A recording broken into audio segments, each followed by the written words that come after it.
नमस्कार, मैं अंकित शर्मा और हॉकफील्ड न्यूज में आप सभी दर्शकों का स्वागत है।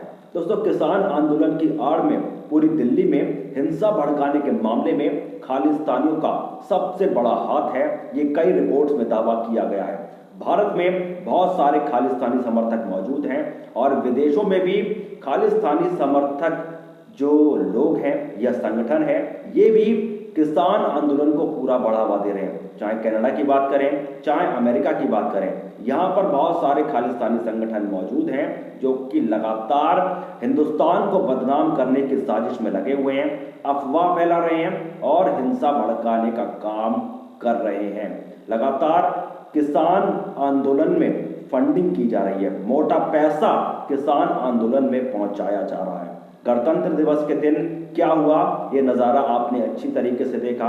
लाल किले पर हिंदुस्तान की आन बान शान, देश का सबसे बड़ा सम्मान, देश के तिरंगे का अपमान किया गया। पब्लिक प्रॉपर्टी, प्राइवेट प्रॉपर्टी को जमकर नुकसान पहुंचाया गया।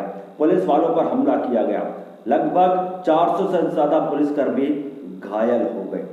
लेकिन अब खालिस्तानियों पर मोदी सरकार का कहर टूट पड़ा है। खालिस्तानियों पर मोदी सरकार ने आज एक कड़ा एक्शन लिया है। पूरी खबर और पूरा मामला बताने से पहले मैं आपसे जानना चाहता हूं कि हमारे देश में जितने भी खालिस्तानी समर्थक मौजूद हैं, ऐसे लोगों पर क्या कार्रवाई होनी चाहिए, क्या एक्शन ऐसे लोगों के खिलाफ लिया जाना चाहिए। अपना जवाब, अपनी राय आप हमें कमेंट करके जरूर बताएं। इसी के साथ अब खबर पर चर्चा करते हैं। दरअसल मोदी सरकार ने 1178 पाकिस्तानी और खालिस्तानी अकाउंट को ट्विटर से हटाने का आदेश जारी कर दिया है। जी हाँ, जितने भी ये 1178 जो पाकिस्तानी और खालिस्तानी ट्विटर अकाउंट हैं, इन सभी ट्विटर अकाउंट को अब पूरी तरीके से बंद किया जाएगा।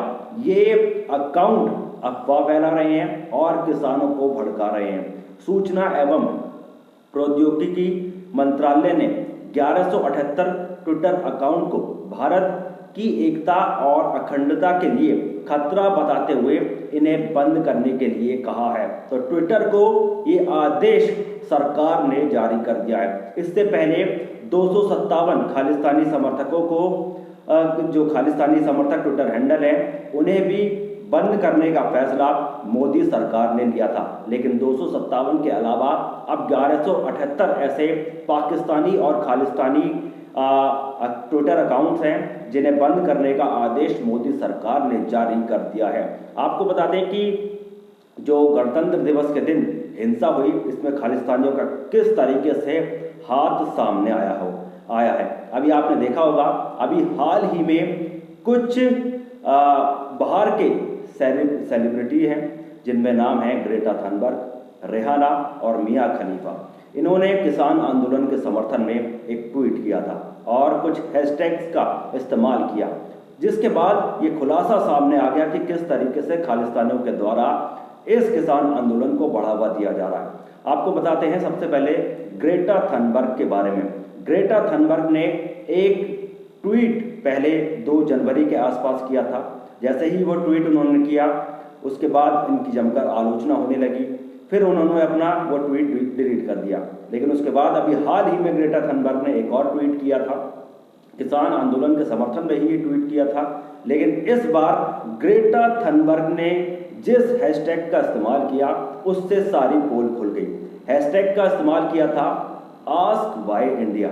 आस्क वाई इंडिया को ये जो हैशटैग है, इसे जब गूगल पर डालकर देखा तो एक खालिस्तानी समर्थक एनजीओ है जिसका नाम निकलकर सामने आया और इस एनजीओ ने पूरी प्लानिंग रचाई हुई थी कि किस तरीके से हिंसा भड़कानी है। यानी कि गणतंत्र दिवस के दिन ऐसा अचानक नहीं हुआ था कि अचानक से हिंसा बढ़ गई।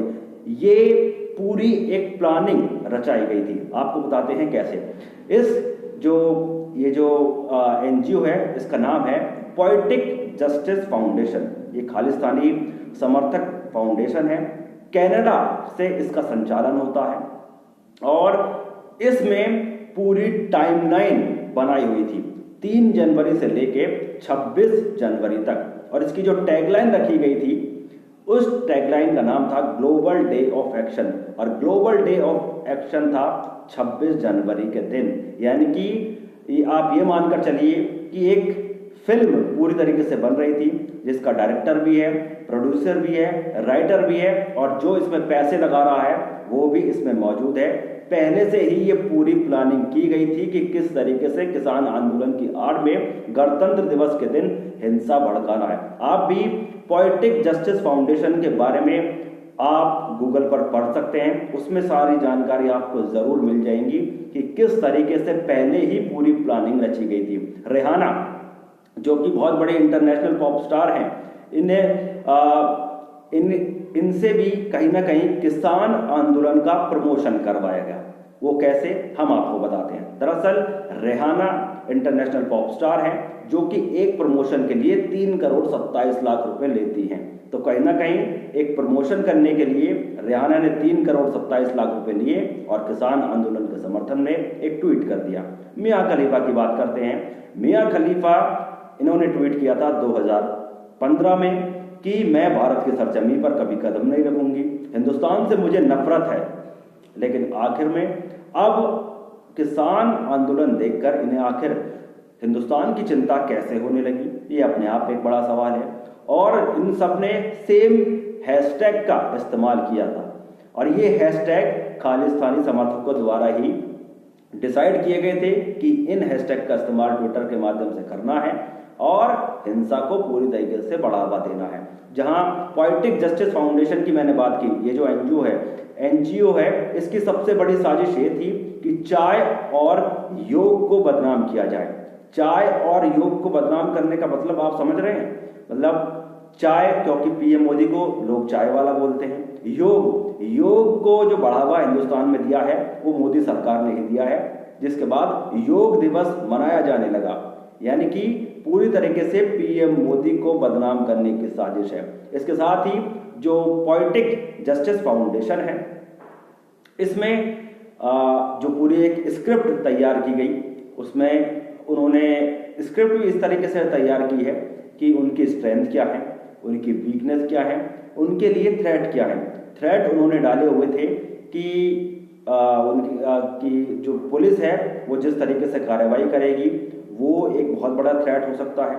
वहीं इसके साथ ही अगर मोदी सरकार ने कृषि कानून वापस ले लिया तो क्या होगा, ये भी मतलब इतनी प्लानिंग है। मान लीजिए अगर मोदी सरकार ने कृषि कानून वापस ले भी लिया, तब भी इनका मकसद यही है कि कुछ नई प्लानिंग रची जाएगी, कुछ नई साजिश के तहत हिंदुस्तान को बदनाम किया जाएगा। तो ये कहीं ना कहीं कृषि कानून की आड़ में खालिस्तानियों को सबसे ज्यादा बढ़ावा देने का काम किया जा रहा है। एक बहुत सोची समझी साजिश के तहत किसान आंदोलन को बदनाम किया जा रहा है और खालिस्तानी इसमें कूद चुके हैं।